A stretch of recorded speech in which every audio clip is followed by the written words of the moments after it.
Look at what you've done for young people. You're going to force them to do national service. You've tripled their tuition fees. You've froze the threshold at which they have to start paying back their student loan.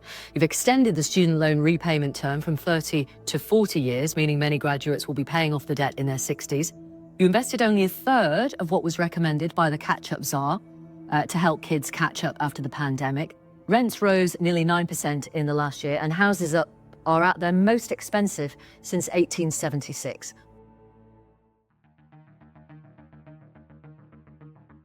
For the majority of us, we're reminded of the cost of living crisis daily.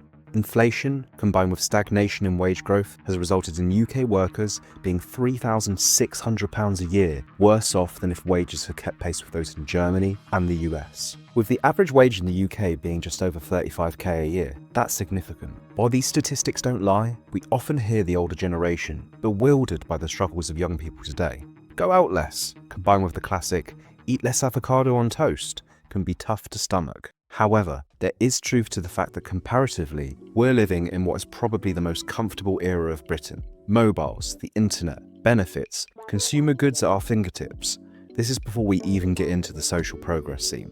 But when we get down to it, I want to know how much bang for your buck you get today compared to what many see as a golden era of Britain, the 60s. We're going to be looking at all of the important stuff. House prices, cars, groceries, utilities, even holidays, and we'll weigh this up against the average wage of each era to finally answer the question, do we have it harder? So let's start by taking a closer look at housing. Buying a house is a bit of a pipe dream for many of us these days. You can kind of see why. We can see that a house will set you back around $293,000, 7.8 times the standard salary. Basically, you're going to be saving a long time for a deposit. Then, when we compare this to 1960, we see that an average house was the equivalent to around 43 grand today. This is around 3 times the standard wage. So we can safely say housing was easier to purchase. Moving on to cars. Cars are now a much bigger part of UK life, with there being an average of 1.2 cars per household in 2022. At the start of the 60s, this was just 0.4. Is this because it was more expensive, or is it because we're all too willing to borrow money? In fact, over 80% of new cars are now bought on finance in the UK. Well, let's have a look at the stats. In 2024, the average price was 39 grand, a 43% increase over the last 5 years. But the best-selling car of 2024 is the lovely Kia Sportage, starting at 29,000. The cheapest new car is a Dacia Sandero at just under 14 grand. So the best-selling car is 77.5% of the average annual wage, and the average car price is 105%. While we don't have average car prices from the 60s, we can use the prices of the best-selling models to get a sense of affordability. The Ford Cortina was seen as an affordable family car, and it was a bestseller in 62. It sold for £573 brand new, which was 71.7% of the average wage for the year. In 65, the BMC 1100 was around £645, but wages had risen to around £1,000 a year at this point, meaning you could get it for just 64.5% of your yearly wage. So car prices were cheaper, but what about petrol? In 62, it cost around 5p per litre. The more efficient model of the Ford Cortina did around 38 miles per gallon. This means that it costs 60p to travel 100 miles, or 0.08% of your yearly salary. When we apply that same logic to a Kia Sportage in 2024, it costs £14.12, which is 0.04% of your yearly salary. So petrol was twice as expensive in 1960. While significant, this isn't enough to offset how much more expensive it was to buy a new car. You also have to factor in insurance, MOT, tax, vehicle repairs, all of which are far more expensive today. So overall, this one's much closer, but it still has to be cheaper in the 60s. People will argue that vehicles were less common for a reason, but in reality, people travelled less and worked closer to home. Whilst hire purchase agreements did exist, people were also less willing to borrow money. Next up, groceries. Now I think it's best if we compile a list of some commonly bought items and compare the price from the 60s to now. The price of these groceries are generally from around 65, when the average wage was about £1,000 a year. So we'll use this in our calculations. For 2024, I wanted the very latest data. Tesco's has been found regularly to be pretty average for prices, so I went there and picked the cheapest option I could find for each item.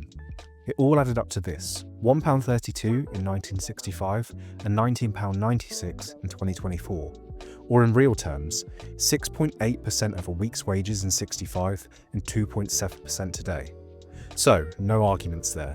It's definitely cheaper to buy food today. And it makes sense. There was less trade, farming was less advanced, and there's ultimately less competition. Our second to last category is utilities, the basic stuff we need, namely gas, electric, and water. And when we compare prices from 1965 to now, the results speak for themselves. Every basic utility is more expensive today. And it's not surprising, seeing as we nearly pay £2,500 a year on average. So we can very quickly conclude that yes, utilities were cheaper in the 60s.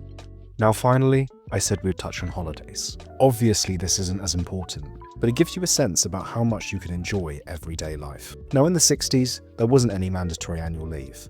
However, this was often only a few weeks a year, and sometimes non-existent. But if you were lucky enough to secure some time off, here's what you could expect. Looking at a staycation, that is, remaining in the UK, a much more popular option at the time, you can see that a week in Butlins would cost around £10 per person or half a week's wages. But the emergence of package holidays made international travel more accessible. For instance, a 14-night trip to the Italian Riviera in '68 cost around £24, equating to roughly £380 in today's money. In 2024, a one-week trip within the UK typically costs around £1,250 per person. Going abroad is around £1,700.